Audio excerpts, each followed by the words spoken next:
Días en Chanievo, muchas gracias. Good afternoon, everybody. Thank you for coming today. We're going to go ahead and call the meeting to order, and we're going to go ahead and start with the prayer with the assistance of Councilman Munoz. Santa Custetea, Cachetatiampo, Soco Seata, Soco Espíritu Santos, Ave María Purísima. Señor, ya viene la sexta semana de la Semana Santa de Dios nuestro Señor, que dio su vida por nosotros. Señor, síguenos dando ese santo alivio, santa bendición y protección, especialmente a gente que quizá perdieron un ser querido o tienen un familiar que se encuentra enfermo. Síguele dándole ese santo alivio, santa bendición y protección.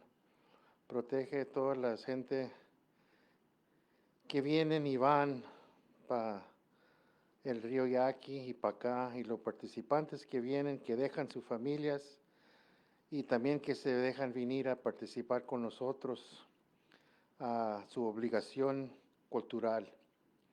Pater Noster, Padre nuestro que estás en el cielo, santificado sea tu nombre. Venga nuestro reino. Hágase, Señor, tu voluntad en la tierra como en el cielo. El pan nuestro de cada día, denos perdón y perdona nuestras ofensas, así como nos ofenden. No le dé caer en tentación, mas líbranos, Señor, de todo el mal. Amén. Dios te salve, María, llena eres de gracia. El Señor es contigo. Bendita tú eres entre todas las mujeres y bendito es el fruto de tu vientre, Jesús. Santa María, Madre de Dios, ruega, Señor, ora por nosotros, por los pecadores. Ahora en la hora de nuestra muerte. Amén. Santa Custetea, Cachete, Champo, Soco, Siata, Soco, Espíritu Santos. Ave María Purísima, Ave María Purísima, Ave María Purísima. Bendito, alabado sea el Santísimo Sacramento del altar. La bendición de Dios Padre, Dios Hijo y Dios Espíritu Santo. Amén. Pesa, Bujewi.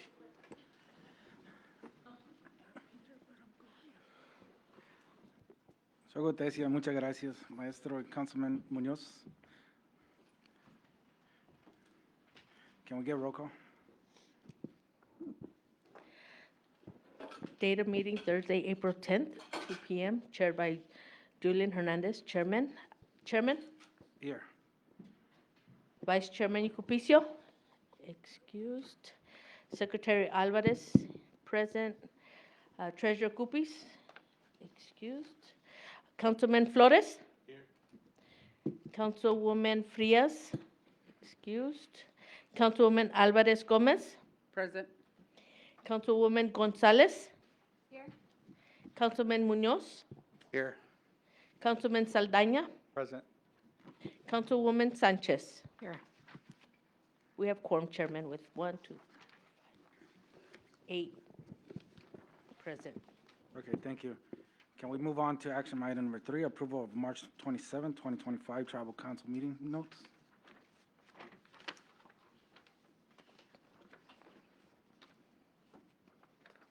Approval of Tribal Council meeting notes. Approval of the March 27, 2025 Tribal Council meeting minutes. Do I have a motion? Motion. Second. Motion by Councilman Munoz and second by Councilwoman Alvarez Gomez. All in favor say aye. Aye. All opposed say nay. Anyone abstain? Motion carries with the 8 vote count.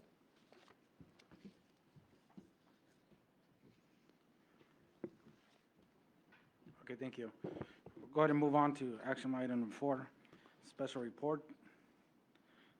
I guess I'll go ahead and start it, and we'll go from right to left.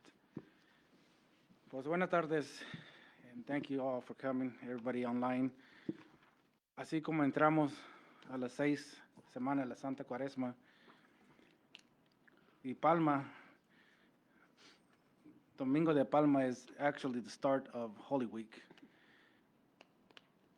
Y así como preguntándole y diciéndole a la gente y que trabaja en el oficio, le pedimos que en este tiempo úsenlo para rezar, para tenerle respeto a esta pobre herencia que lo dejaron nuestros mayores, porque así uno le ayuda entre sus vidas. So the one individual, the Palm Sunday, is a mark of Holy Week, and it's a sacred day for us Yaquis. And one of the things that our elders have mentioned to us is to use it, pray, to help us out in our daily lives, because the 40 days of Lent is very short, and this is the short time that they've given us to actually pray and ask for all the spiritual blessings that we can get throughout this time. But at this point, I do want to mention that we have continually worked with our strategic plan, and we are working with Bluestone to assist us in helping us push that out. The tribal administrator is working closely with them to be able to coordinate and try to meet those goals that we have and initiated to complete within the 4 years of this administration. We continue to meet with all directors. I do appreciate that a lot of them are collaborating with the administrator to get everything coordinated and have all policies of all departments to be updated as it should be current at this time. A due date of the 6 months was given. We'll be following up as soon as we do get some kind of report from each department. And we continue to appreciate your work and your assistance in trying to get this accomplished. So we'll go ahead and move on from right to left.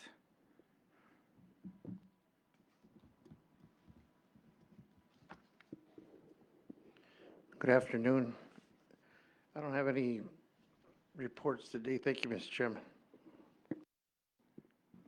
We will be reporting on the senior, sorry, for the senior center on the next council meeting. Thank you. Dios Mshamanyavo, Ketchamalea, Enepo, Jose Enriquez Alaniateac. Good afternoon, those that are here in the audience and watching live on Facebook. We appreciate you joining us today to stay informed with a lot of what is occurring throughout our government and throughout our enterprises. So we do appreciate just the communication and the feedback that's being shared. So I do have a couple things to report, Mr. Chairman and Council.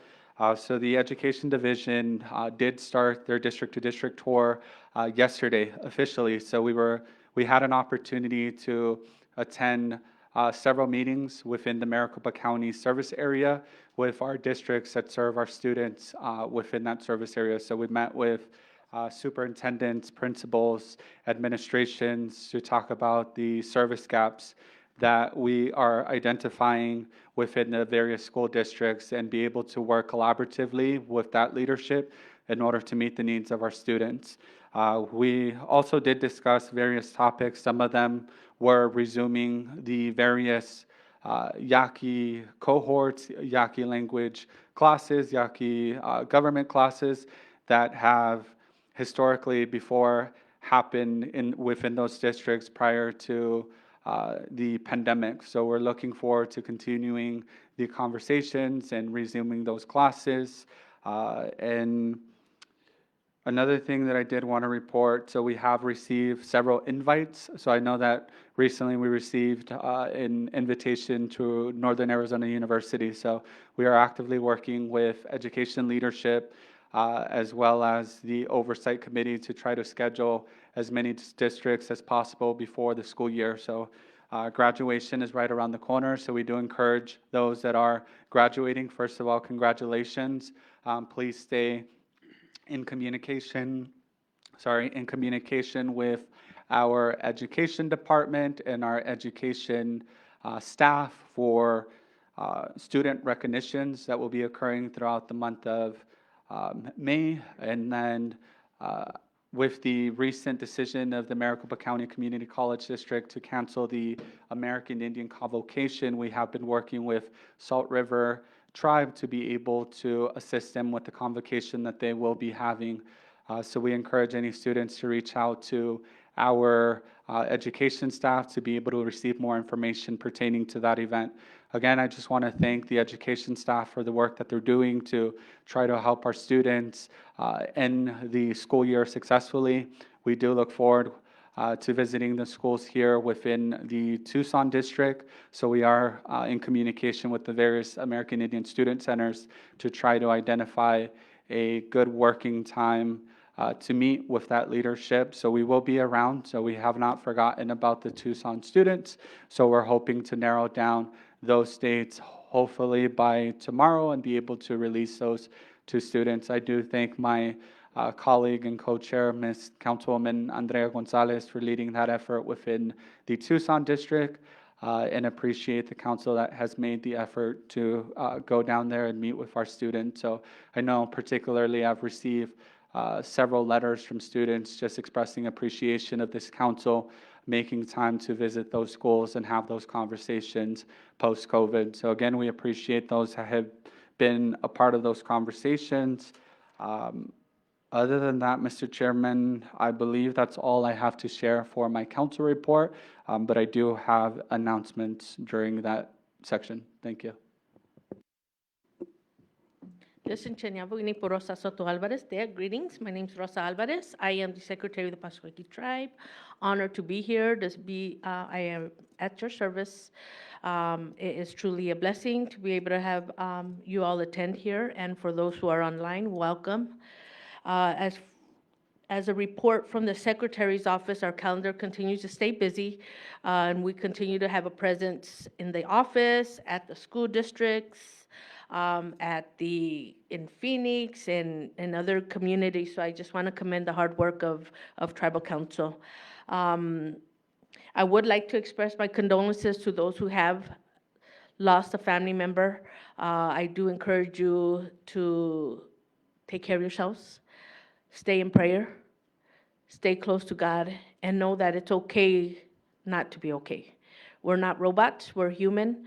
So if you need to take those days off to mourn a special loved one, please understand that you have my support, you have our support, because self-care is truly important, especially when you lose someone near and dear to your heart. If I can share, I know in this position, it's a high stress level position, and I know that a lot of us have lost loved ones, and some directors have also. Please, I encourage you, please, please, please take care of yourself, because the people do need us, but we need you to take care of yourselves. So I just wanted to share that. I did also wanted to share that I was able to attend, along with the ICWA committee, the National Indian Child Welfare Association Conference just last week in Florida from March 29th through April 3rd. It was truly a great experience. This year we had a large presence attending from Pascua Yaqui tribe, so we got a lot of feedback from the national committee that they know that the Pascua Yaqui tribe is truly a force not to be reckoned with, a tribe that is really looking out for the best interests of their children and families. So I want to thank all those directors that allowed your staff members to go. We had Vivian from enrollment. We had social service staff from social services. We had Attorney General staff, Domingo and Ms. Marisa. I thank you guys for your leadership. And this year, I was really, really, really happy to know that we had a big presence within Tribal Council. So I thank the committee for being there in attendance and sharing the session, some information on behalf of the Pascua Yaqui tribe. I would also like to share, I was invited to a small working group from NICWA, the visionaries, the elders of NICWA, to be part of their working group and continuing the vision of NICWA, which is truly, truly an honor. The ladies are in their 70s and 80s and need some people who have been active in fighting for our children in the welfare system and our families. And they've recognized the efforts that Pascua Yaqui have done and continue to do. So being part of that working group is going to be an honor, and I'm going to do my best to continue to make our tribe proud and continue to fight for our children. So that's my update when it comes for NICWA. Again, I did want to share the district-to-district tour was a great success for its kickoff. I want to thank Councilman Saldana and Councilwoman Gonzalez for their oversight and coordinating these much meaningful meetings with these important people that are in charge of educating our children. I did want to say the students in the Tempe and Guadalupe area are truly, truly in a good district. They're getting excellent education, and I want to thank their efforts in making sure our students come out with a great quality of education. But I also wanted to especially thank the Yaqui staff that are at the schools, that are making sure our students are in class, that they give them that extra support, that extra motivation, it's truly important when the students are having a hard time and they can turn to someone at school and happen to be someone from their community to give them those consejos. So I do want to thank the Yaqui staff members at Tempe High that are there and available to our students. So I want to say thank you. Tomorrow, I will be attending the Southern Arizona Task Force Missing and Murdered Indigenous People Forum, and I want to thank Chairman for allowing me to be present and sharing a few words on behalf of the tribe. It's truly an honor. We're getting a lot more invitation to be able to be at the table when it comes to MMIP for the work that we've done in the past, but the continued crises. We have a lot of unsolved murders in Indian country that are not being addressed. So we need to do what we can to bring justice to the families, justice to the community. So it's an honor to be able to share some words tomorrow and continue to bring awareness on MMIP. I will say Holy Week is upon us. I want to just let the community know that my thoughts and prayers are with you all. I pray that your prayers are heard. We're Yaqui and proud, and have a blessed Easter.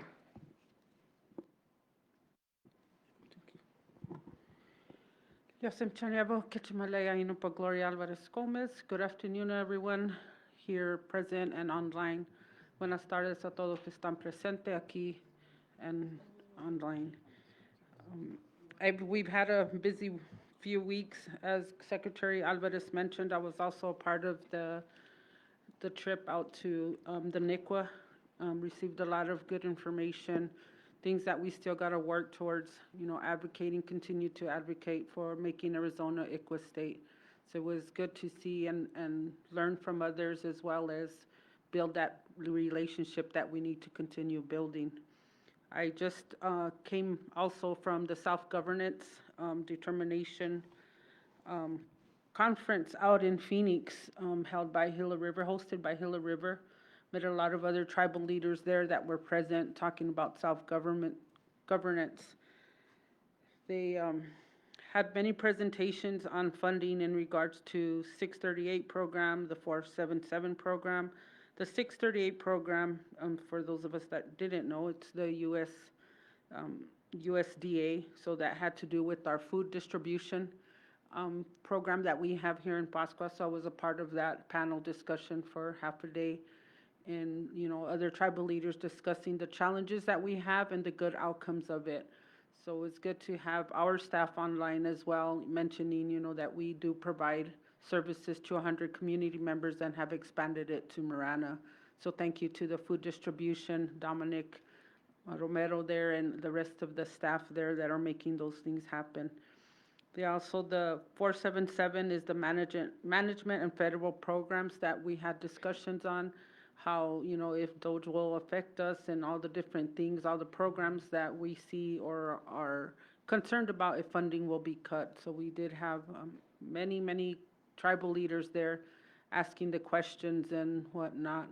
I do want to give a thank you and shout out to the enrollment department, was there all week as well. And they presented to other tribal communities on the Sacred Path program that we have. It's a lot of work that Maricela and her staff do. I believe it's just Shanti, but I say staff because sometimes the others do help out. But sitting there watching them work and, giving these presentations on the importance of what a tribal card means, not just the tribal card, but the enhancement card, and other tribal communities wanting to be a part of that. So thank you, Ms. Maricela Nunez, for all your hard work on that. Also, this morning we presented on the Tawahi program. The 6 pilot tribes were there. Ms. Shana was there to present. Thank you, Ms. Shana, on behalf of Aaron. That's one of the important programs that we have that helps us self-govern, and provide the funding where we see fit. And that was the big thing that I took away from this self-governance is we determine how and when we're going to use our funds. And the Tawahi has played an important role since 2016, which again, we're big advocates with ICWA. That's where it's funding, the positions that we need, the housing repairs that we need for those foster homes, and there's much more we can do with it. So thank you for Aaron and those working the Tawahi program. It's been a lot of information. I'm still up here with all the information, and now, to put it to action is going to be the next step. It takes a minute to get everybody organized, but it is important that we continue to collaborate together, the programs, and not work in silos. And that's something I think this whole council and the directors have been given, that, to work together, let's collaborate and not work in silos. The most important one was the continuation of our language and culture, preserving our history. Like, what does it mean to be Native? In everybody's tribe that was there, they want to incorporate more of the language, more of the culture. How do we do it? I believe we do have that, just in silos, but if we work together, we can make it stronger. So of course, I'll be putting it out to Mr. Valencia as Director of the Culture and Language. What else can we do? Even the simplest things, we love the signs, but speaking it is going to be more important overall in the next years to come. I want to say some thank yous. Been out in the communities during this Lenten season. We take for granted, our workers. So shout out to the facilities, the custodians that are out there, doing the job, picking up in the restrooms. I've had to call a couple of times, let's be mindful when we're out there, if you see something wrong, or clean up after ourselves and not just depend. So Cures and Sofia, those are the only 2 I've seen. I'm sure there's more, but I do want to acknowledge their hard work, and I know the bigger days are coming, so, hopefully they get some rest after that. As well as the facilities out in Guadalupe, Jeremiah, Ernest, and Francisco were out there digging holes for the electricity. We need those booths up, right? We need the food booths, so I'm glad they were out there and they did a great job, so thank you to them as well. And like Secretary Alvarez says, condolences to all the families. Wasn't able to be here, but I did send my family to be a part of that. It's important that we continue to support each other during these times, and especially afterwards, because that's when the pain hits more, is afterwards, the day after, the next week. How do we move forward? So my continued prayers to all of you that have lost someone. And happy birthday to all the birthdays in April. It's been fun celebrating, but it's also a time that we pay respects to the culture. So happy birthday. And I do have to say, when we're up here, sometimes we don't think who's watching or who's paying attention. Another part of the self-governance was our youth, talking about the next leadership that's going to take over.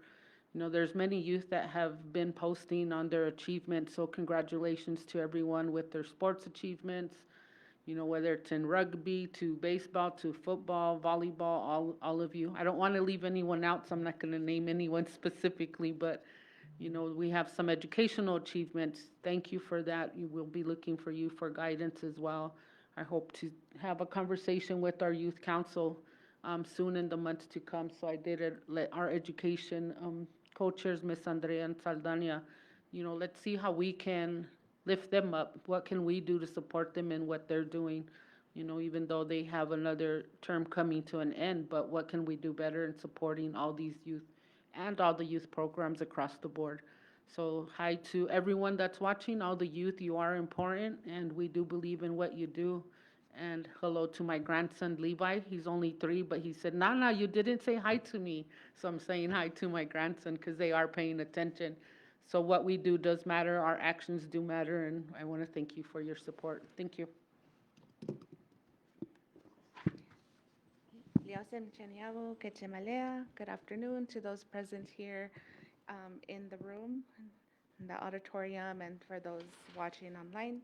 I also wanted to, Councilwoman Andrea Gonzalez, I also wanted to extend my condolences to those families who recently lost a loved one, have someone sick at home, or who are still in mourning.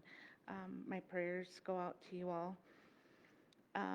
Also, as we enter Semana Santa, many blessings. You, our families, our participants, and all our communities. We're thinking about you, and even those maybe non-participants that travel long ways just to come back to Arizona, to one of our communities. You are in our prayers, and just wanted to say que se cuidan mucho. I know it's really hot now. We've gone in a week about 20 degrees more, so please remember to stay hydrated, get some shade, remind our elders who may not like drinking water or staying in the shade, or who want to be at the church, just, look out for them so we all stay safe, and the little ones who are there also at our ceremonies. So April is Child Abuse Prevention or Awareness, Child Abuse Awareness Month. So I want to thank social services for putting out that information. I know in the past we used to have this collaborate a youth parade with our elders to not only bring awareness to child abuse, but also elder abuse. And those are, everyone's important, but those two populations are extra important because of the knowledge, and then with the youth, what is to continue. So,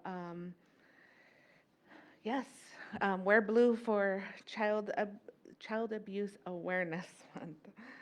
I also got to participate in the NICWA conference. Just for those who may not know, ICWA is the Indian Child Welfare Act, I guess.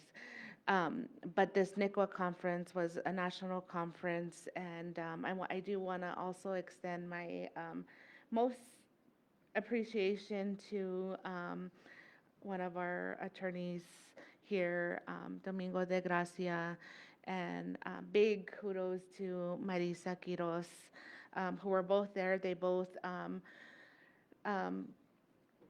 got the presentation together. It was amazing. It was well received. It was well delivered.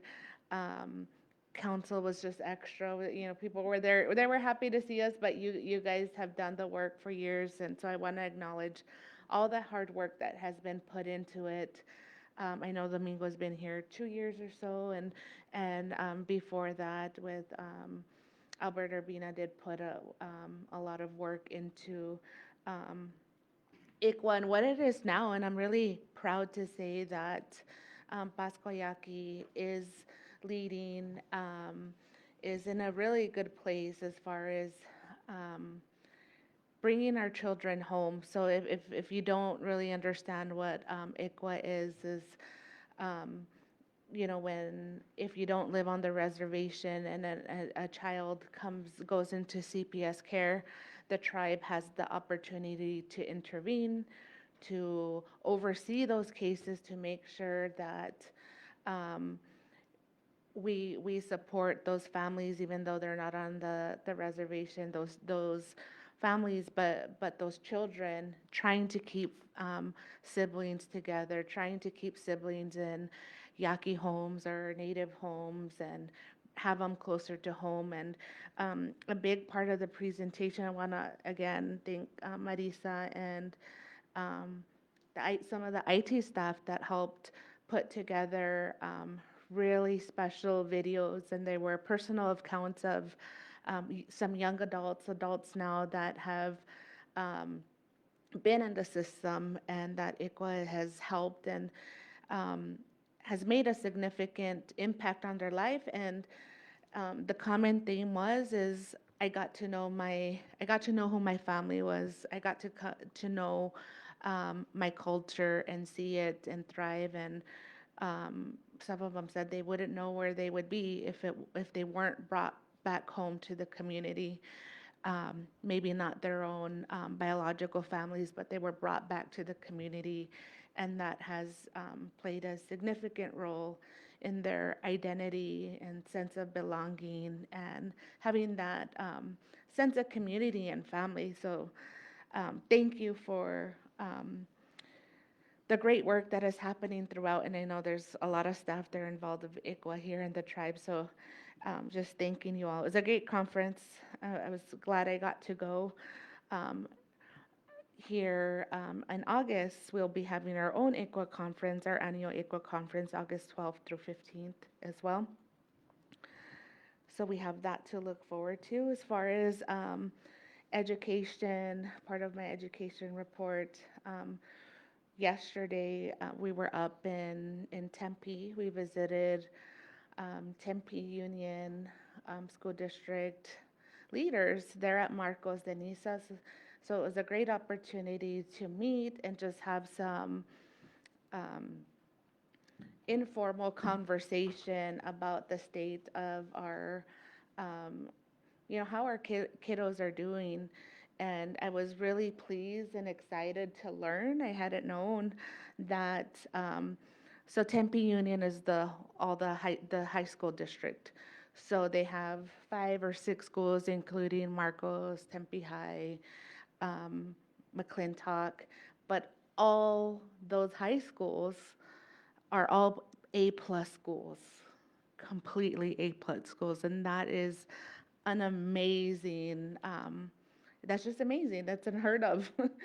And of course, that's something that everyone should aim for. So I just want to give out kudos to the district. Marcos just this year got that A-plus status. So they've been working really hard to achieve that. And it just shows that the resources and supports that they put in place for our students is working, and it's allowing not only our Yaqui students, but all students to be able to thrive. They were sharing some student comments, and they said, one of the students had mentioned that you really have to try to fail over here at Marcos de Niza. It's really hard to fail because they have such a great system and supports in place for our students. So that was really good to hear. They're also, are really excelling in math. Math can be a challenging subject for anybody in any school. And it's usually when it comes to state testings, in general, math comes at a lower proficiency rate than, for example, English. So they've actually figured it out and are also have increased math scores throughout. So that's it's amazing. It's amazing that they were able to do that, and I'm excited to learn more, and hopefully we can share that information with other districts that house our students. Following the visit to Marcos de Niza, we went out to South Mountain. We had leadership from the South Mountain Community College, from the American Indian Center, Hoop of Learning, and we also had some students there, and just to touch base, see where everything is at. It was a really good meeting. One of the biggest takeaways and a reminder for us as the tribe is that they were letting us know that currently South Mountain has 2 Yaqui classes in the books. So they have a language course and also a Yaqui history and culture course. So those are still in the books. They would like to have them continue being in books, but so the ask is we need to find a master's level individual who is willing to go out and teach Yaqui history and culture and our Yaqui language, 2 different courses. There at the college, it was in the early 2000s. That was that's when they last had those two courses. But, please spread the word if you're interested, if you have that knowledge. And one of the things I brought up, I said, well, is there an opportunity to collaborate? Because our language speakers that might be available in the area might not have a master's degree. So they did say that we can have like co-teachers, so that is a possibility to be able to facilitate and keep these courses going. And so that was a good reminder, and that's something that we should look forward to reestablishing there to have for our students. Also, this week we had education oversight, a lot of with Dr. Romero and his team. They are, Dr. Romero and his team are hiring several positions. They hired 2 more teachers for Ilis and Matawapo. They have some positions open for our K-12 staff, both here and in Guadalupe. And some more. We have a big library job that just opened up with Miss Annette Leiva's old position. So we have a couple of vacancies here in education. So please look at the website and look for those opportunities. If you're someone who is dedicated to youth and students and have a passion for that, then we might be a good fit for you all. So I encourage you to look at, there's several positions, so please look at those positions and share it with individuals that would be interested. Also, we do have on Facebook the Teacher Language Institute. We are extending it, so the education department is recruiting educators. So it's a call out to educators who have their BA or MA in education, and it's an opportunity, it's a job opportunity, but what it is, it's an 11th month program with a competitive wage that will provide you an opportunity to learn the Yaqui language in an immersion setting. So if you have any family members, teachers that are interested, please let them know. And with that, I'll end it there. I have some announcements. I see Dr. Romero is in here, so I'll let leave other announcements for him. And with that, I hope everyone has, again, a blessed week here coming into Palm Sunday and into Holy Week and ending on Easter Sunday. The tribe is closed the Monday after Easter for Dia de las Gracias. So we will see you all afterward. Choco Tesia. Thank you, Andrea. Good afternoon, everyone. Welcome to the meeting. Those of you in person and those of you online. I'm going to keep my report short, and I'm going to focus on the constitutional amendment project, I'll call it for now. I just want to remind everyone that we did extend the deadline to submit a survey to the end of this month. It's available online, and you can also request one through our offices in paper format. So far, we have, I'd say, 700 surveys turned in. We do have a goal of reaching at least 1,000 surveys.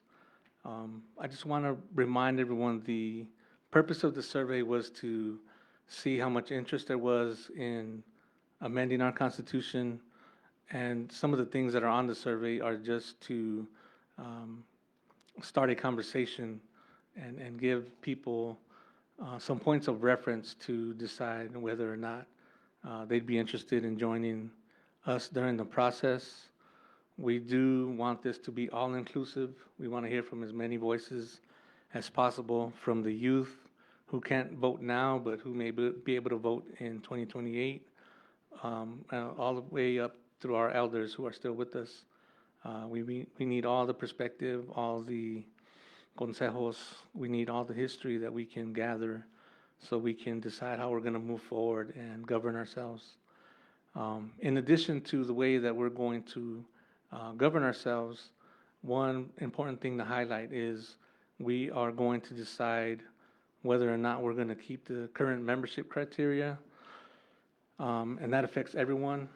And so just please keep all of these things in mind. After April, during May, June, maybe July, we're going to have a series of meetings in each community to discuss the results of the survey, to provide education on what's in our Constitution.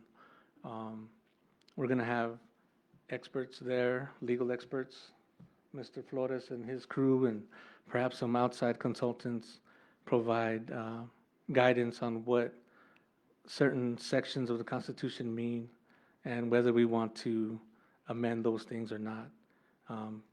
But like I said, that's the second phase of the process. And as we go along, we'll figure out how much longer we need to be doing education until we move into some more involved process where we may form committees at different communities so that they can develop the language on their own. We want this to be something that's community-driven, and we hope to get your time and your effort into this process.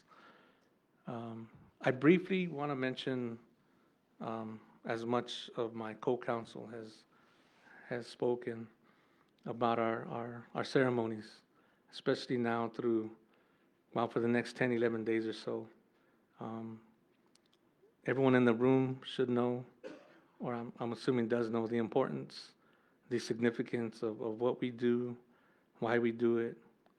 Some of us might not be as familiar with how we do it, but it's just important to remember that we've been doing this for hundreds of years. I've not come to any definite year where we started, but I want to say at least 400 years or so, where we've continued and decided we were going to have these ceremonies. And I want to remind people that there was a period of time where we had to do the ceremonies in secret, in private, for various reasons. But we kept them on, and we kept the traditions alive, thankfully so.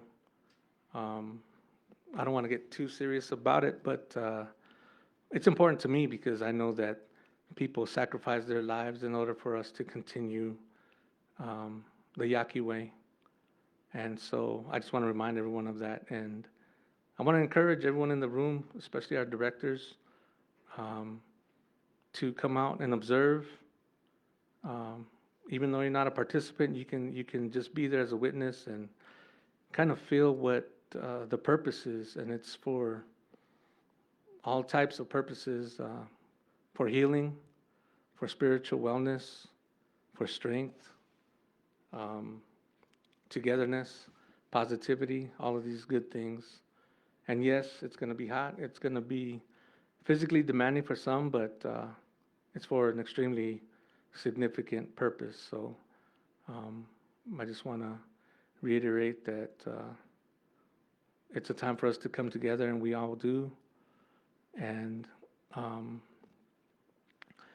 out of the 7 billion people in this world plus,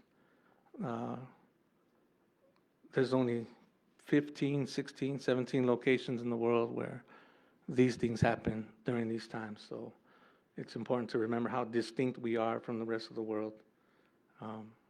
With that, thank you, and that's all I have. Thank you.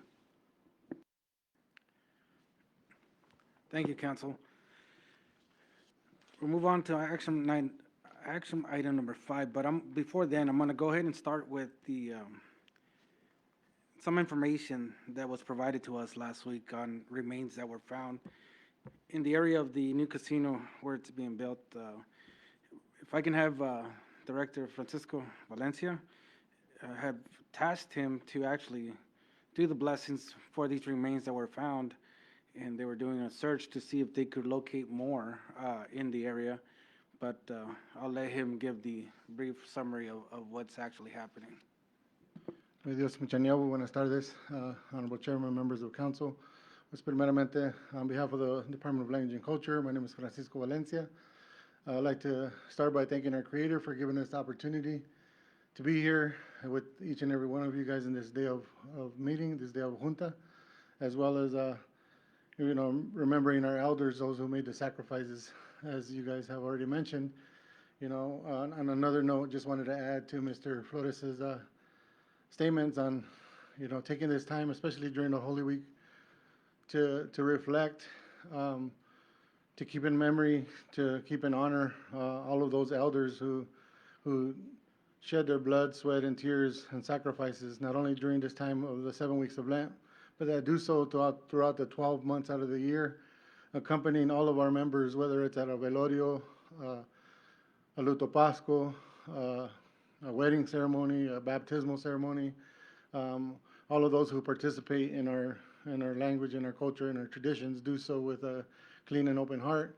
And especially during the Holy Week, it's a time to reflect all of the work that has been left by our ancestors. And, as a language and culture director, I know that we've received some calls too. Just wanted to touch base with the audience that's listening, to be respectful of that. In the past, for example, we received kind of a little bit of concerns that while we close and we close all of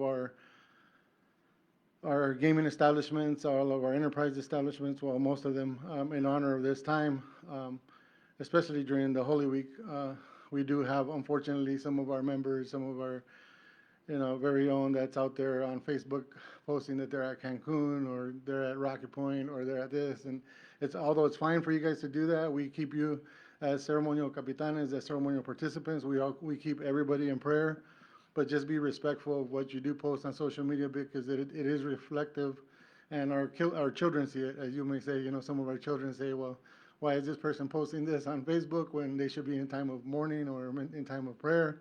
And I just ask that you guys be respectful in doing so.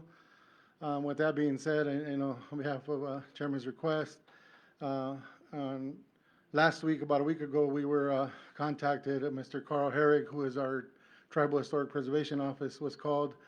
As you guys all know, the tribe is doing work in conjunction with City of Tucson on road repair in order to get infrastructure repair work, in order to get the enterprise property in Pascua going. Not only that, it'll service future growth in the area for housing, for other economic development opportunities. But in doing so, Southwest Gas hit as they were excavating, they found a burial site of believed to be over 2,000-year-old woman remains that were excavated during the process. So in that time, I wanted to thank not only Southwest Gas, but City of Tucson. Also wanted to extend thank yous to the State Historic Preservation Office, because alongside with the State Historic Preservation Office, representatives from the Tohono Nation, as well as the Pascua Yaqui tribe, Mr. Carl Herrig, and our Department of Language and Culture, we organized our area maestro, which is David Dominguez. Wanted to thank him and our church society, because they were able to go out there and offer the responsos, the traditional blessings, for all of our departed, as they do so every time of the year when somebody does pass. And in this past week, we've been at a velorio every single day of the week, unfortunately, in our community and in here. And we keep all of those loved ones in our hearts and in our prayers, especially in time of mourning, especially the family members. And rightfully so, as we excavated those remains, we asked the maestro to do the same thing and offer prayer for the deceased. And we hope and thank you and thank everybody involved, because the excavation and repatriation and the removal of our ancestor will be placed in a permanent resting place, together working with our State Department, our State Historic Preservation Office, as well as our Tribal Historic Preservation Office. So if you have any more information on that, just feel free to reach out to either Carl Herrig in our office or myself or any one of our staff that can offer some further information on that. So with that being said, muchas gracias. Thank you. So we can go ahead and move on to new business. Anybody that has announcements, any directors?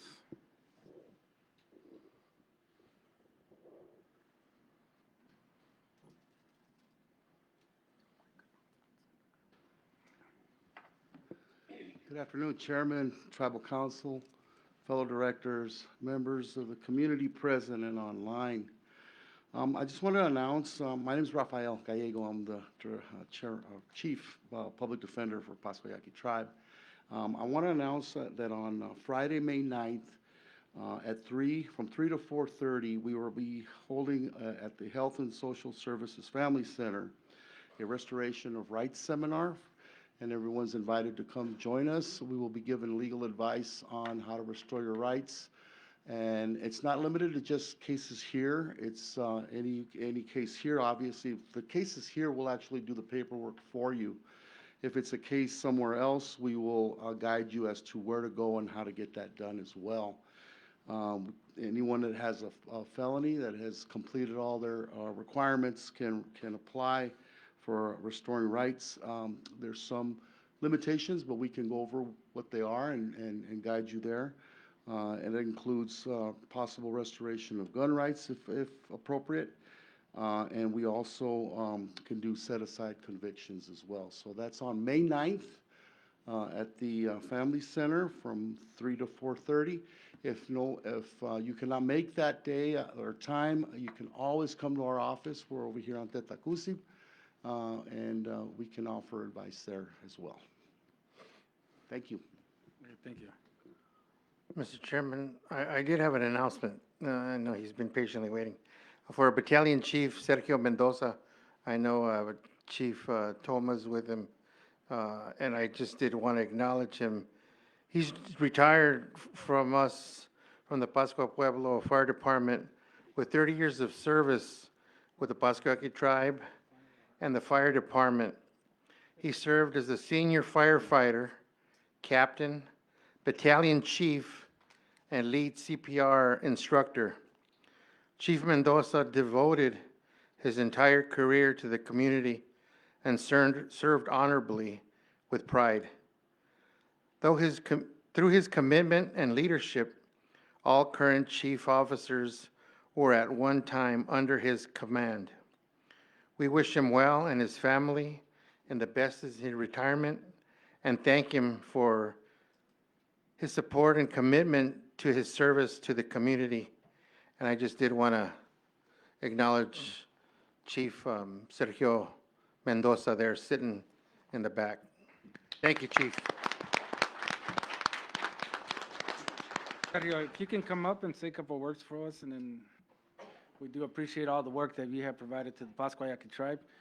I know we have scheduled to give you an item, but we don't have it with us today, but we will be continuing to give it to you as soon as we get the opportunity to present it to you.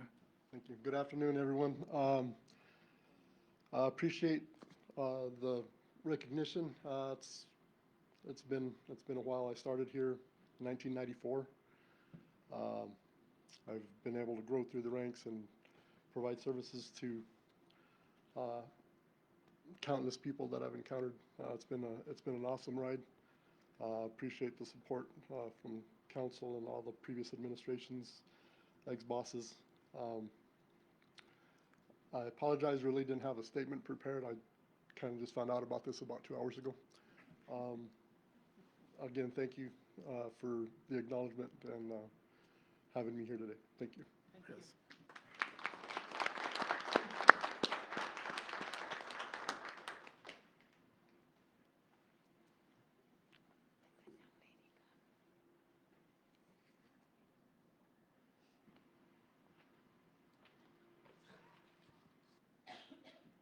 So continuing the good news, I think we're going to go back to the special reports. Stop. All right. Good afternoon, Honorable Chairman and respected council members. I'm delighted to announce Chairman's initiative that's designed to recognize and celebrate exceptional achievements of one director and one employee each month. And this is for our tribal organization side. This recognition highlights individuals who consistently go above and beyond their roles, showcasing remarkable dedication, innovation, and teamwork. This initiative underscores the importance of valuing hard work and accomplishments. It strengthens our practice and our appreciation and motivation within our tribe and our departments. By honoring those who serve our tribe with distinction, we emphasize the significance of each employee's contributions and to our tribe's collective success as a whole. So moving forward, hopefully we will be looking forward to recognizing one department director and one employee. Okay, we can go ahead and go next. For our Director of the Month, we would like to invite Mr. Larry Ward up. Mr. Ward, it's with great pleasure to announce Mr. Ward as the first recipient of the Director of the Month Award.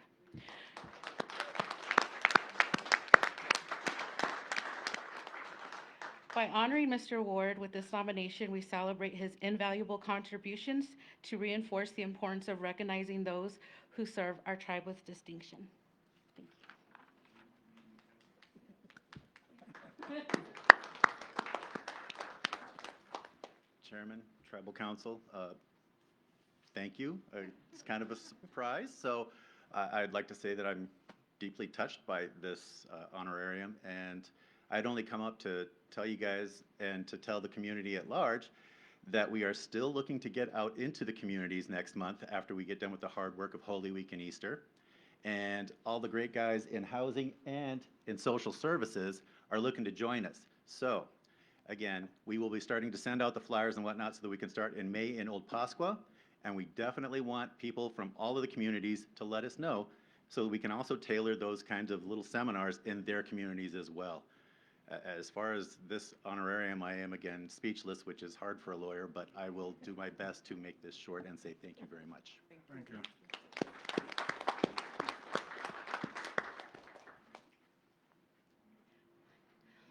Okay, and we'd like to formally congratulate the nominees for the month of March. Yeah, like we're in April. So thank you for all of the hard work and dedication. And for the Employee of the Month, I'd like to invite up Director Buckner to come and introduce the employee.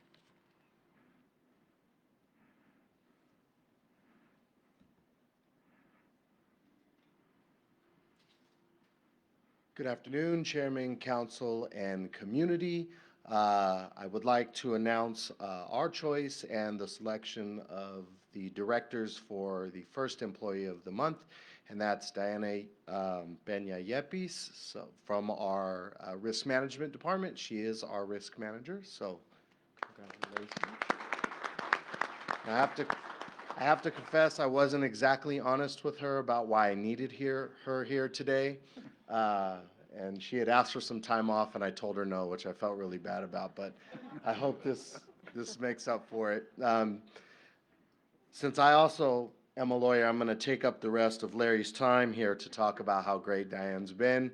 For those of you who don't know, she is our risk manager. She successfully led our asset management process to create and implement policies, procurement, and risk mitigation of the tribe's assets, so our vehicles, buildings, all that great stuff. She's worked cross-departmentally with just about everybody here to ensure employee safety and security while protecting the tribe's interests. She responds to risk management issues for tribal members, employees, and council at all hours of the day and night, including weekends. And lastly, she ensures that tribal employees, community members, cultural participants, and tenants are protected constantly by evaluating and maintaining the tribe's insurance. Something else I want to bring to everyone's attention that some of you may know, some of you may not know. The thing that really stands out about Diana is that she's always available. And that doesn't just extend to her job. She leads and is one of the first people to volunteer for just about anything going on in the community, whether it's recognition, voter drives, events in Guadalupe, the community Christmas party, numerous events that go on internally with our department and other departments. She's always the first one to be available and to step up and take not just an assistant role, but a lead in that. And we greatly appreciate her. It's not always nice, when you see the risk person come around, people start getting a little worried, but She does know everyone here. She is a member of this community, and we are incredibly grateful for her and all her efforts. So thank you very, very much for all you do for us. Covered just about everything, but thank you, Mr. Chairman and council. Thank you. Mr. Chairman, if I may.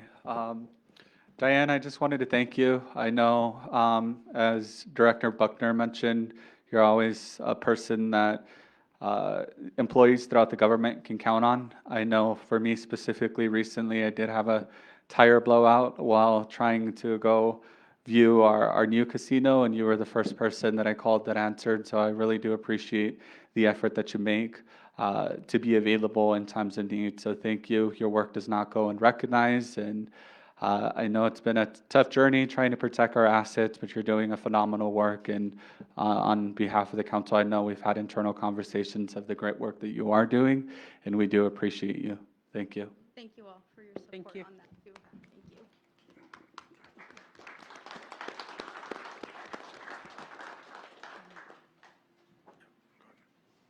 Just really quickly, since we're talking about achievements, I did also want to recognize two more people. Dr. Chico and her staff that was out there at the conference as well. You know, it takes a lot to be running our health department and filling Mr. Howard's shoes. So I want to acknowledge all the work that you've been doing, and along with Rosa and Shauna and everyone there. So thank you for that. And lastly, one of the sessions I attended, they really acknowledged one of our council members, Miss Herminia Frias, Mini Frias, of all her great work with the Tribal Interior Budget Council in helping getting the extra funding for the Tawahi. So we heard a lot of great words regarding Miss Minnie's work. So I wanted just to give her a big thank you for all her efforts and advocacy on finding us funding for different programs. So thank you.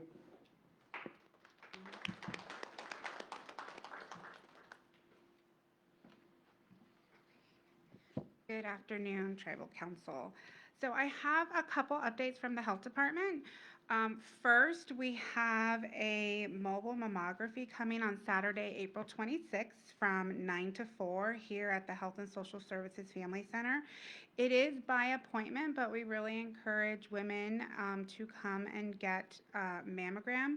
It's recommended women ages 40 and over start getting them. There are appointment slots available in the afternoon. We have a flyer. It's been going out, so we'll make sure everybody gets it. But I just wanted to put a note there. And then the second update is really based on the Guadalupe Clinic. And so I know there's still been a lot of talk and a lot of speculation of when we're going to open. And so the goal is May and summer 2024. There's been quite a few barriers that we've had to break through to get. I'm sorry, 25. Geez, we wish it was 24.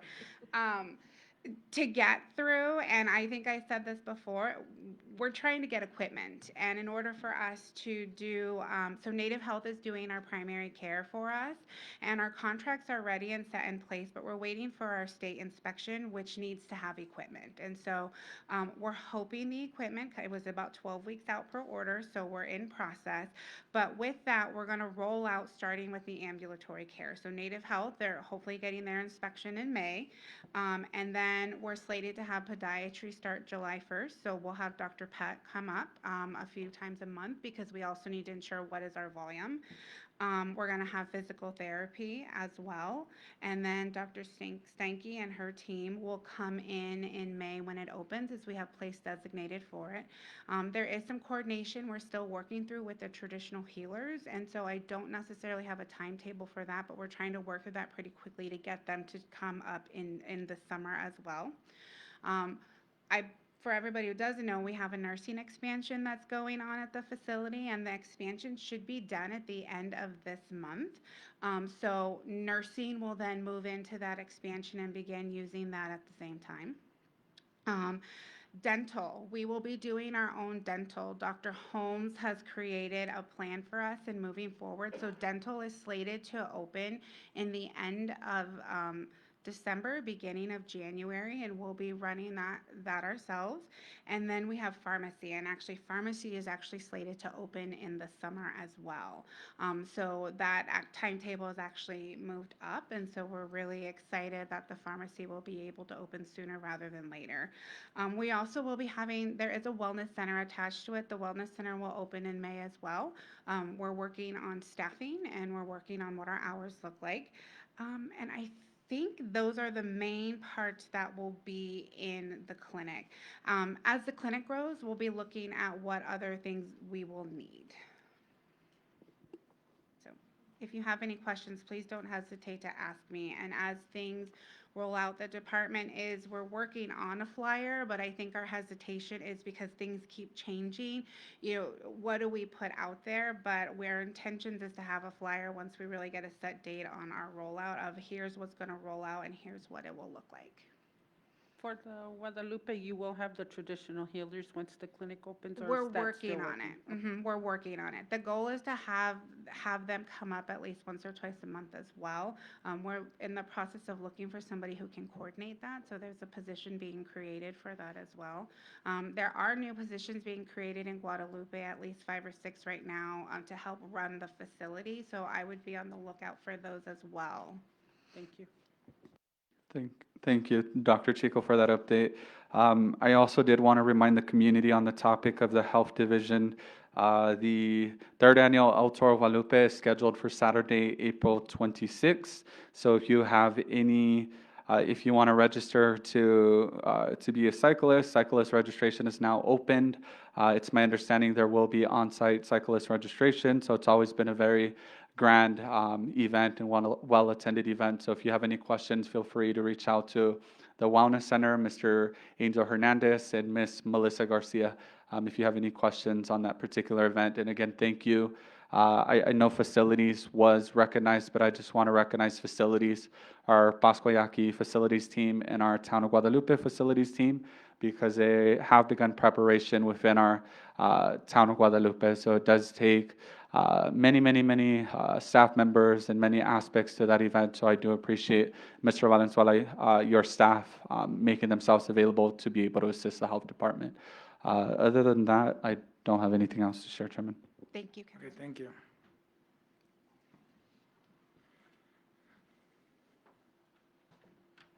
Good afternoon, Chairman and Council and Community. Ricardo Vital, Executive Director of Housing. A few little updates. Our home ownership workshop series is continuing. Our next one is April 29th in Guadalupe and April 30th here in Tucson. The focus is financing through HUD 184 and other programs. Those are posted online as well. So to those who are on social media, I beg you to like our housing webpage or even the PYT webpage, because they share it on there as well. An update on our wait list. So currently we have 545 Tucson applications, and Guadalupe we have 417. So for those individuals that are not on the wait list or need to update their wait list, I beg you to contact housing so that we can get that verified and updated as well too. PY9, we have 10 unoccupied units, but they should be occupied by the end of April. So hopefully we can get more families into those homes. Those are the family apartments that are in the back there. PY5, which are the elder units, those are completed, renovated. Thank you to Drexel Heights for their work on those. Those should be moved in by the end of April as well too. So we should have 5 elderly into those units as well. For 2025, now that we're in April, we provided housing for more than 61 families just this year alone. So we are moving, we are doing renovations, so that's kind of a big thing there. Our rental renovations, the ones that are boarded up homes. I know people are anxious and asking questions on those as well too. So we have 17 units that are cleared, which means that the trash is picked up, they've gone through the units, they've kind of took everything out, other furniture that was left behind, just trash in general. Those have been cleared out. The next 10 should be cleared out by the following of next week. We should have 3 units done by the end of the month. So we should have 3 out of the 37 renovated, fully renovated, and hopefully have families in by the end of April as well too. So we're moving. The only thing that's coming up as a concern is vandalism. We have, community members that are vandalizing now that they're seeing that there's movement in these homes. They're breaking windows, they're breaking into some of these homes. So I beg the community to call PD if you see anything happening. This is our community as well, so make sure that, we support one another, because we don't want to put money into these homes and then it gets trashed all over again. Community dumpsters will be closed all next week. The Holy Week will resume business the following week as well. One last thing, housing positions are available online. I beg anybody that wants to work for housing or work for me to apply. Other than that, happy Easter. Thank you. Thank you.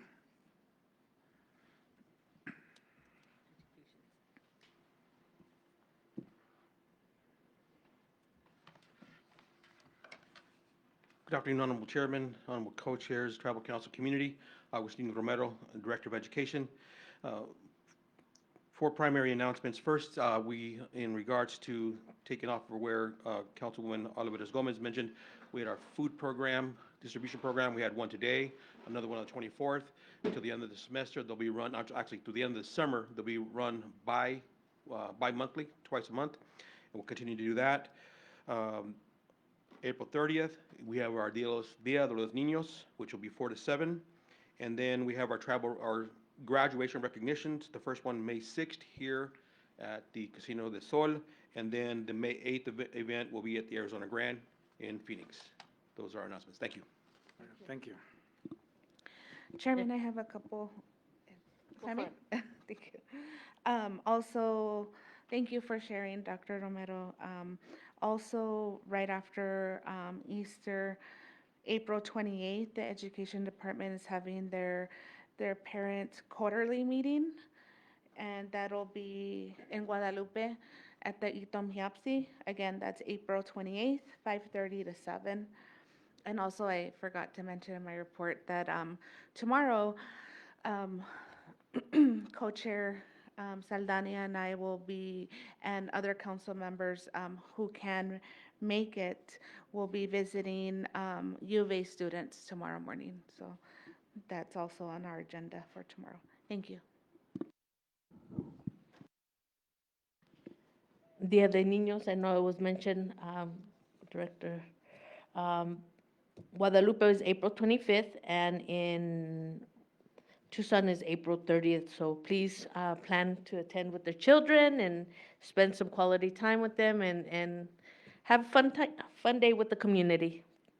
I will also like to share that our next council meeting is May 8th at 2 p.m. Thank you.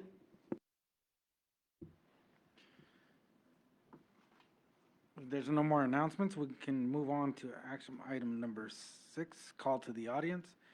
We'll go ahead and start with individual Rosemary Correa.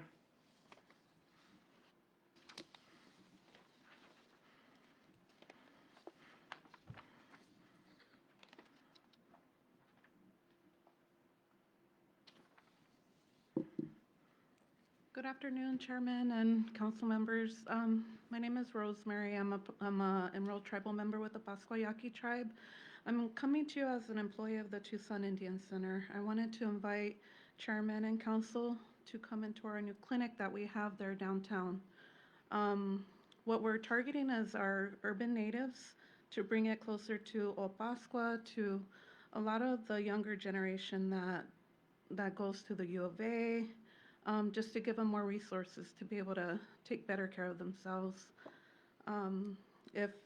I hope that you guys do accept the invitation. That way we can go into more detail of what the house services has. The new clinic has been open about a little over a year. We have, sorry, I'm a little nervous.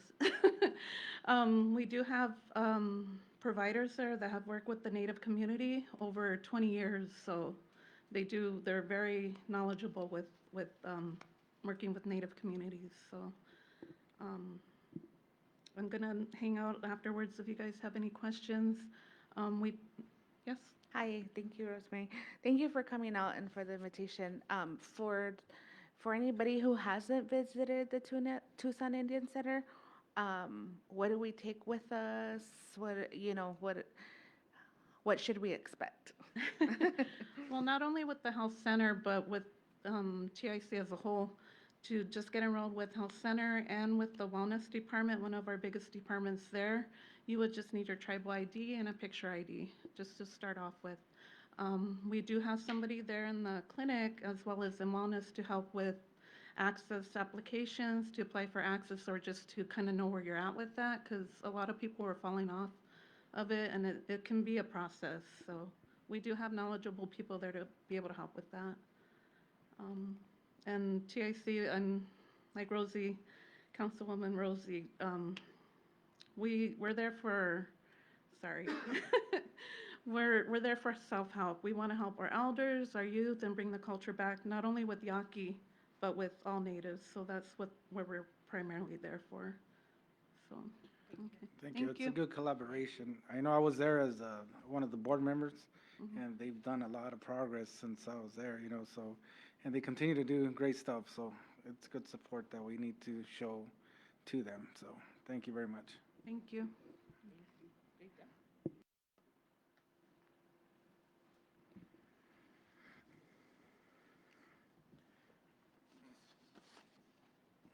So the next individual calling up is Christopher Gray, or Gary.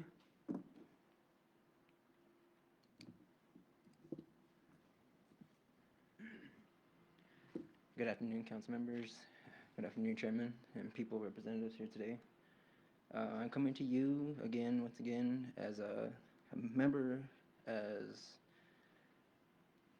a concerned member, as a former employee. I bring to your attention because I was recently terminated due to a false claim of a no-call, no-show on my behalf.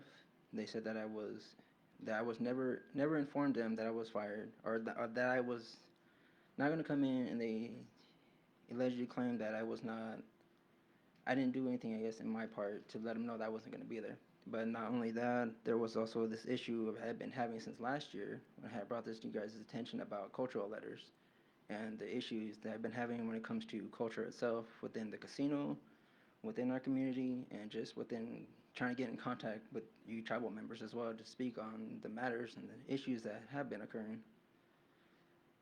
And one thing that I have found it kind of just really difficult, and it's hard to take into consideration that I may not be an enrolled member of the Pascua Yaqui tribe. I am an enrolled member of the Tohono Nation, but I have family and ties to our culture, and that's one of the reasons why I'm a participant. I don't find it fair that I was fired just for the fact that I was being involved in our culture during the ceremonies, during Quaresma and outside of Quaresma.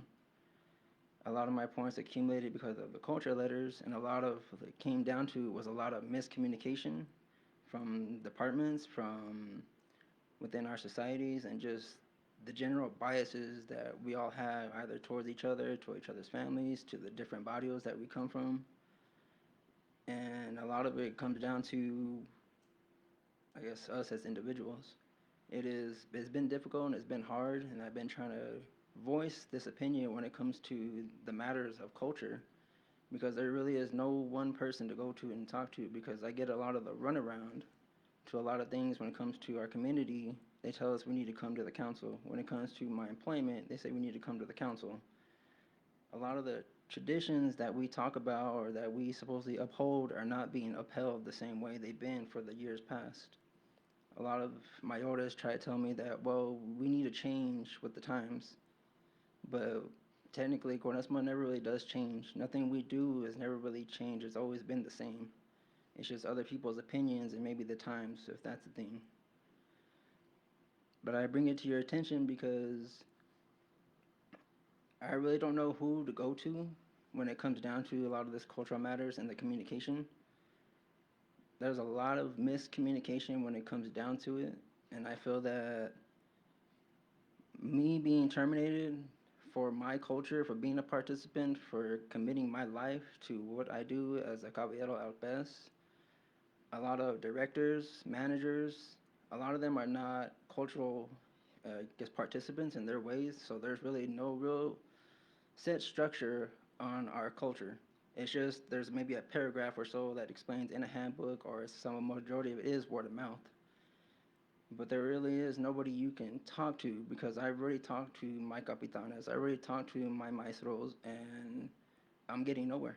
I don't know who else to talk to. I've talked to the elders, the Yoas, and my societies, and everywhere, but everybody directs me towards the council.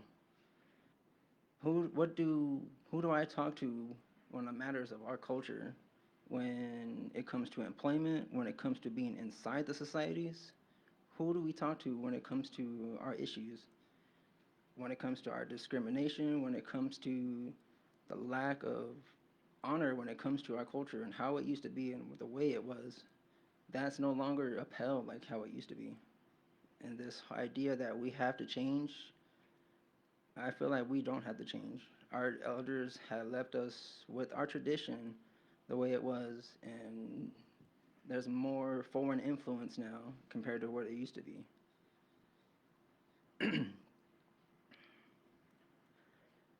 But I bring this issue to you because when it comes down to it, there's no real education, especially when you have different departments and different races running the show when it comes to their directors and everything. We really don't know who to turn to. And I myself, being Tohono O'odham, I'm looked at differently. Regardless if people don't say it directly, I know I am looked at differently just because I claim Yaqui. And I know that's an issue for some people because they think I'm trying to do something, I guess, different, or I shouldn't be involved. I guess in many ways, because of my involvement when it comes to Quaresma and things that we do during this time, I take that upon myself to follow in ways like my Nino Fernando Valenzuela, who passed away. He was the one who showed me the ways when it comes to being a caballero and alpes at that, and I uphold that to the best of my abilities. I know that as a caballero, we are not done. For the Fanteria, when their time has come and they put their stuff away, we do not. We turn to the church and we service the church, the Altar Society, the Maestro, the Matachines, the Pacolas, all of them. We are there for them. We are their soldiers. Even though we don't carry espadas during those times, we are there for them. And that's where my issue comes in, because I am a participant. I do try to make myself present, because I know when it comes to our culture, a big part of it is being present, being there, learning, asking questions. But at the same time, when it comes to the business aspect and how people run it to run, when it comes to the formality that there's only a certain standard and structure for our culture, but yet we don't have that in any kind of written language. A lot of what we do is hands-on and it is oral.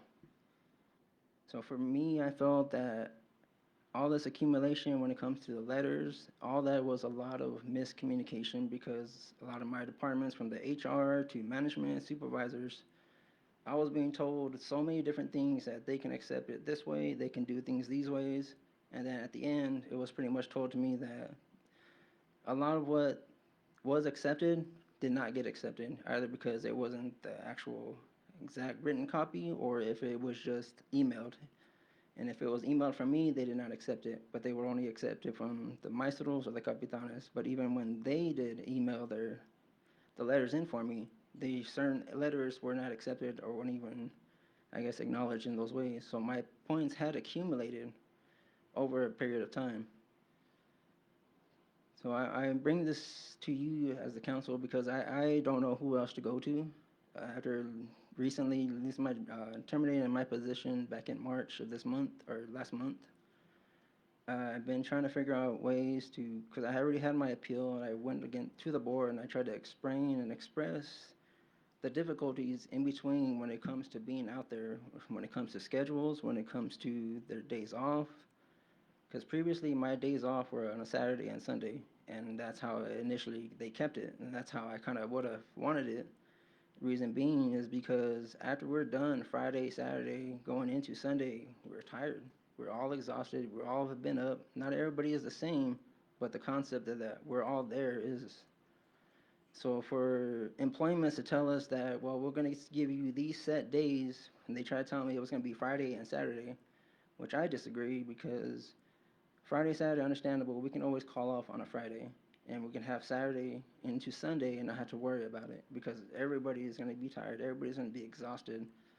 I know that for us, we've had several Santo Paschals back to back, and a couple of them had the Vigilia a couple of times, twice, and then we also did the Mumu. And there are set standards that, oh, well, Cuaresma, when you guys are done on Saturdays, you guys are done before 12.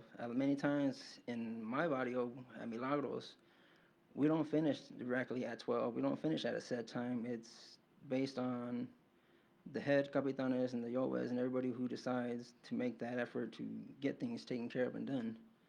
So a lot of the times we don't leave right away just because other societies or other barrios they're different.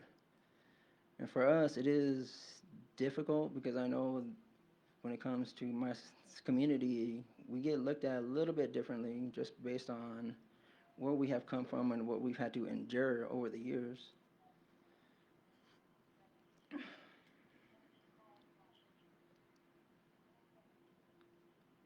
And so with that being also just being said too, I bring it to this council's attention.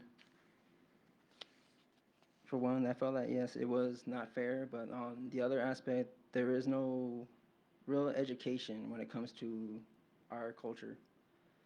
It just goes back to just a word of mouth to a lot of things, but nothing is really fully set in stone and how we can truly explain it. Because there's no books, there's no real anybody who has the exact knowledge. It's like our Bibles nowadays. It's all a bunch of people saying a bunch of things and just taking what they want, replacing what they want to put in, and giving it to their ideas of what they should think it is. So I come to you today just to ask you to really take into consideration or even evaluate a different aspect when it comes to the cultural members and the participants, because not everybody is the same. We all don't follow the same tradition, even though the concept is there, but the way and how we follow it is different. We all come from different walks of life, and we're not all, I guess, higher ups, and we're not all captains and, the yoes of our societies. Even myself, after my Nino had passed away, I was the Yoe in the Alpes Society for a few years, but I was still not treated with the respect that my Nino had. Even though I've committed my life and I've done over 20 plus years since I was 10 years old and I've been a part of it, I was still looked at and treated a certain way because maybe my age or just the fact that who I am as an individual or because of my family. And I feel like that discrimination, those issues are really an impact because nobody really is going to take this time to consider the actual people who are there. When I look in this room, there's a lot of directors, there's a lot of people in higher up positions, but nobody's really speaking about those of us who are on the ground, who are really out there, who get treated a certain way because we're not a manager, we're not a captain, we're not somebody important. But for me, I'm not gonna stand back anymore the way I've been and accepting it and allowing it. I'm trying to be respectful in the best ways that I can, but I always get told that, well, we can't do that now. We gotta push it till later on. So when I ask you as the council for a participant, who am I supposed to go to for when it comes to our matters of culture? When the capitanes or the maestros don't really take into significant consideration that we as a people have concerns, but yet they don't want to actually address those concerns because it's not important. But when they have concerns and they want to hold meetings and they want to get their word across, we got to do what they say. But when we're trying to get our word across, nobody's there to listen for us. Thank you for your concern and some of the issues, and I can vouch for this because I grew up with the individuals that were from Milagros, the Mayores. Mike Flores was actually the one that showed me. I've been doing it for 45 years, and the teachings is basically the individual that's there is going to learn, it's going to see what's been happening. But in the traditional way and what they have explained to us, there's a reason why we don't document it, record it, or do anything of that sort.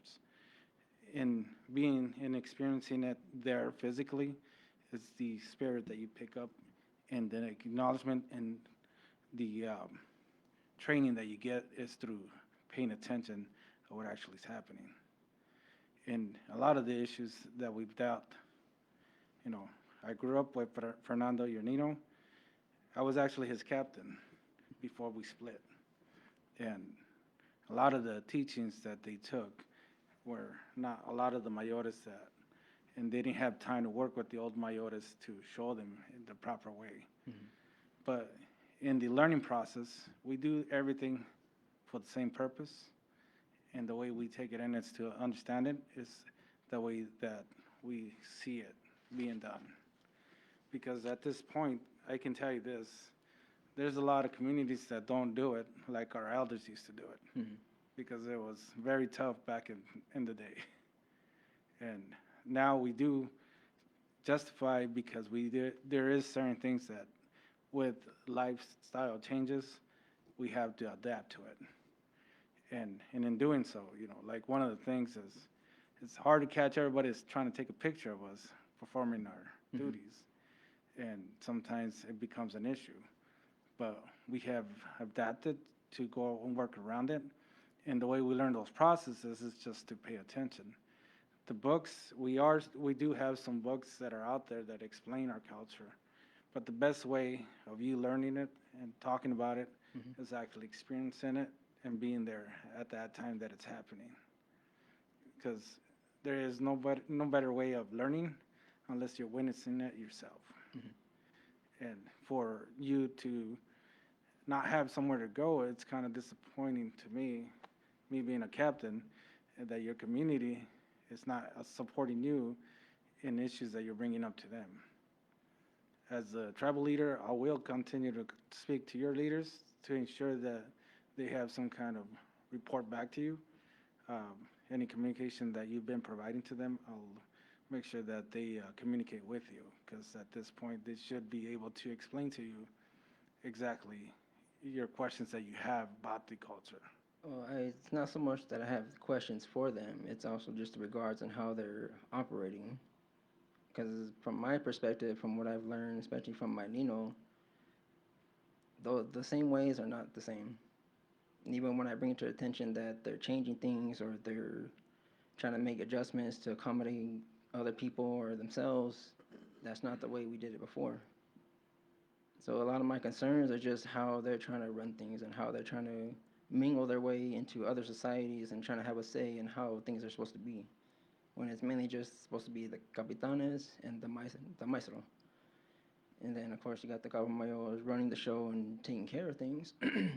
But there are those individuals who feel that they're above and feel like they're entitled to act as a sergeant, act as the captain.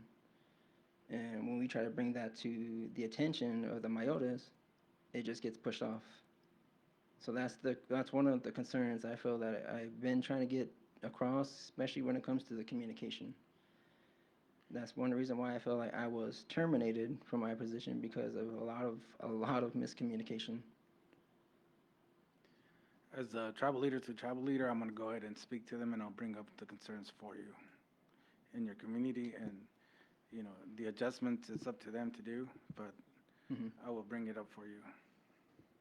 And as soon as I'm able to speak to your tribal leaders there at the Milagros community. Mr. Chairman, I also just wanted to share that I was doing the employment oversight, HR oversight for 2 terms now. So I've heard I was hoping that they were still working with you. I am, we'll talk after this, since, it's really personnel issues. But I'm only going to touch on that one. That one that the chairman spoke about is totally different. But I can and will work with you on that employment side, Okay. because I am familiar with it, and I think, you know, I'd like to think that I'm one of, the two things that I really hammer tribal as well as casino side are longevity. If you've been here a long time and all of a sudden, you know, you don't, are no longer here, I have issue with, and anything cultural. And I find out that somehow, some way, like you're saying, it falls under the rug or something. I try to really champion those two things, because those two things to me are truly deeply in my heart, since I've been unemployed for a very long time. So just after, or just give your information, just give me your number. We'll get together and we'll discuss that part, because like I said, I know, I've heard the HR part, and now I'll hear your part. Okay, thank you. Mr. Gary, thank you for coming. And what I do want to say, I can't speak on a lot of these things, but what I do want to say is that on behalf of council, we did bring up the topic of cultural leave, cultural letters with the casino before Cuaresma actually started. So we just wanted to make sure and understand the policy and make sure that everyone was going to be taken care of. And we emphasize that please let your managers, supervisors know, and get them informed about, you know, what it is that we do, because not every, you know, we hear your same concerns over and over again. We also did that on the government side. So I just want you and the community to know that council has had these conversations with both the government staff and casino staff. So I'm sorry to hear about your experience, but we will have some follow-up. Thank you. Thank you. And Mr. Gary, and I just wanted to add to what Councilwoman Gonzalez is mentioning. We are actively meeting with the leadership there at the casino to amend the policy there, because we do understand that there are participants that are not necessarily enrolled with the tribe, but have been participants for many, many years. And we're finding that the current policy does not meet that need to allow them to participate in our ceremonies without having to worry about termination or reprimand. So like Councilwoman Gonzalez mentioned, we are actively meeting with them and trying to address a lot of the concerns that are coming about. So I do appreciate you coming here today again and expressing the concern. Thank you.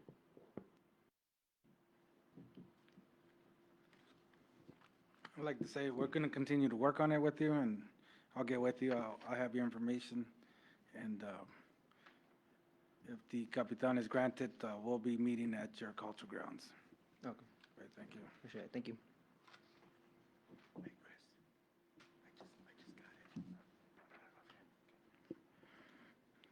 Up next, can we have Mina Romero?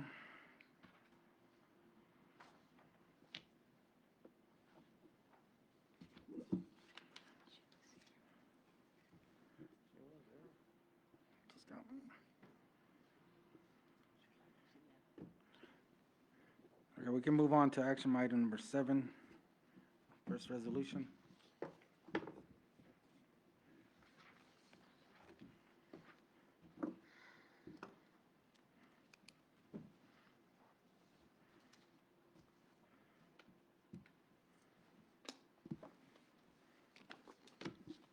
Good afternoon, Honorable Chairman, members of the council, audience, and those that are attending online. My name is Jason Wahi. I work for Facilities Management. I am the Transportation Manager for the tribe. This resolution is for the approval of the Tribal Transportation Improvement Program from fiscal year 25 through 29. Thank you. Resolution number C04-99-25, resolution of the Pascua Yaqui Tribe approving a professional services agreement between the Pascua Yaqui Tribe and CCL Industries, Inc., DBA Banknote Corporation of America in an amount in excess of $100,000. Do I have a motion? Madam Secretary, I believe that's the wrong motion. So resolution number C0499-25 was pulled. That's tabled. Sorry about that. Resolution number C04-100-25, resolution of the Pascua Yaqui Tribe approving the fiscal year 2025 through 2029 Tribal Transportation Improvement Program. Do I have a motion? Motion. Second. Motion by Councilman Munoz and second by Councilman Flores. All in favor say aye. Aye. Aye. All opposed say nay. Anyone abstain? Yes, I abstain. Who's that, Irene? Andrea. Motion carries with a 7 yes vote and 1 abstention. And then if I may, I just wanted to make an announcement as well. There's a powwow over at the U of A this weekend. April 19th, I'm sorry, at Dave Sitton Field, which is the field directly north of the football stadium. The grand entry is at 1 p.m. I know the Tucson Indian Center is really involved in that as well. So I just wanted to bring that to light. Thank you. Okay, thank you.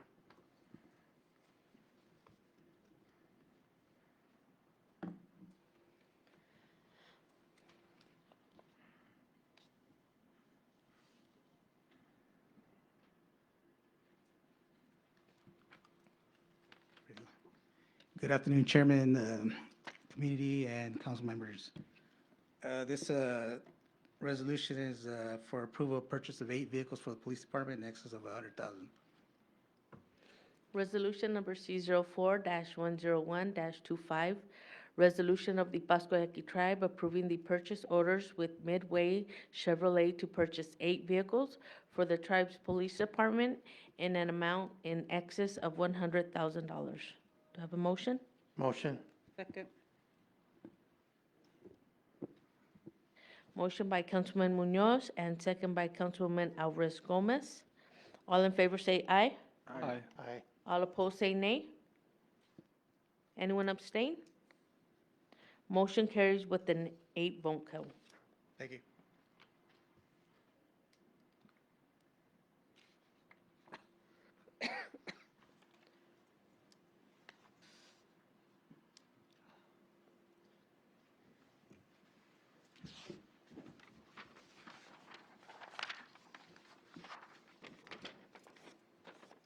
Good afternoon, Mr. Chairman and Council. My name is Domingo de Grazia. I'm with the Attorney General's Office. The resolution before you is a resolution to allow application for what's essentially a net 30 funding agreement with TreviPay, which would allow the Guadalupe administration to purchase items on account with the Albertsons stores in Phoenix.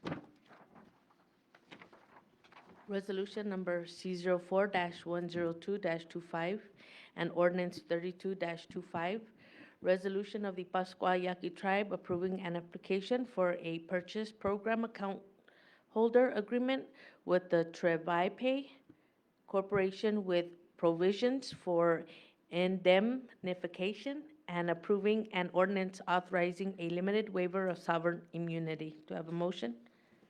Motion. Second. Motion by Councilwoman Gonzalez and second by Councilwoman Alvarez Gomez. All in favor say aye. Aye. Aye.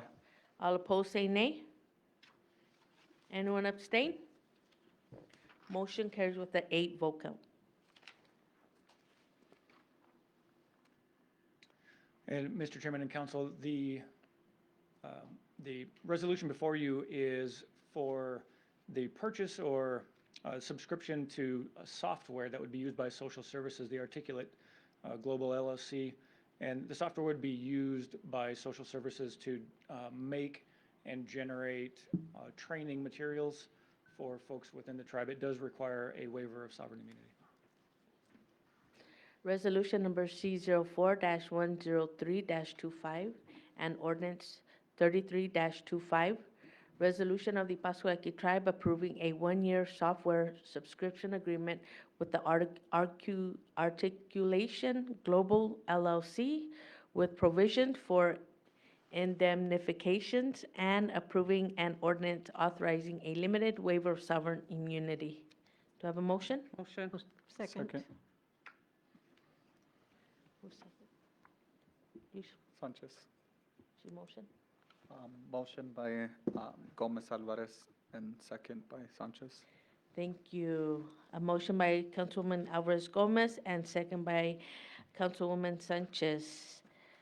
All in favor say aye. Aye. Aye. All opposed say nay. Anyone abstain? Motion carries with the 8 vote count.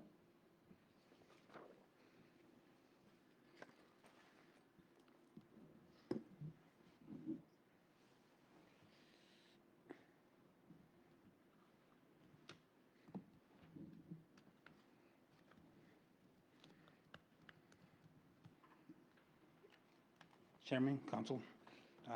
Ray Baltazar with the Tribal Gaming Office. Here for Maria Lopez for the resolution of the HID Global Corporation license. Resolution number C04-104-25 and ordinance 34-25, resolution of the Pascua Yaqui Tribe approving an agreement with HID Global Corporation and a related ordinance providing a limited waiver of sovereign immunity. Do I have a motion? Motion. Second. Motion by Councilman Saldana and second by Councilman Munoz. All in favor say aye. Aye. All opposed say nay. Anyone abstain? Motion carries with an 8 vote count. Thank you.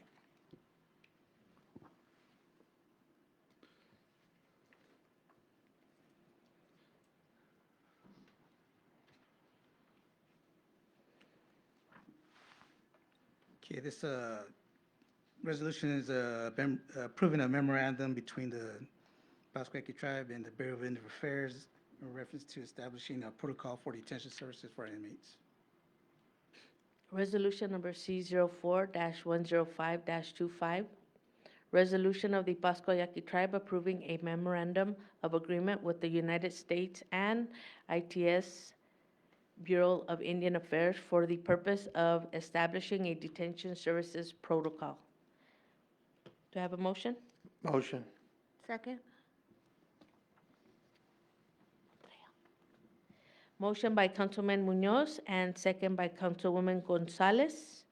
All in favor say aye. Aye. All opposed say nay. Anyone abstain? Motion carries with the 8 vote count. Thank you.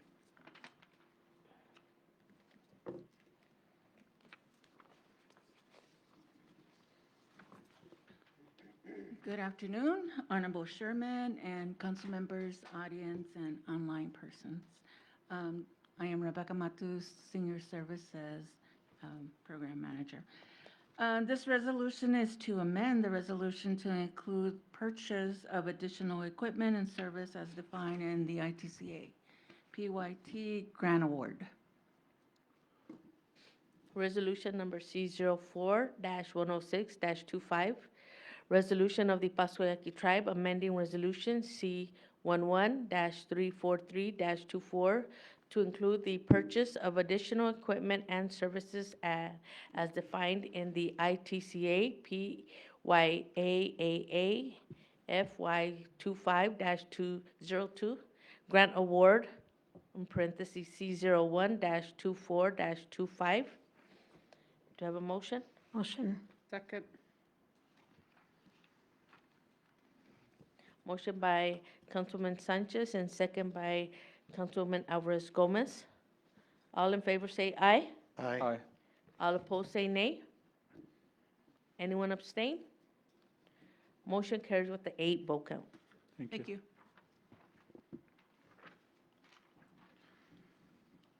Okay, thank you. We're going to go ahead and move on to action item number 8, adjournment. Everybody in agreement, say aye. Aye. Muchas gracias. Mucho gusto. Have a good day.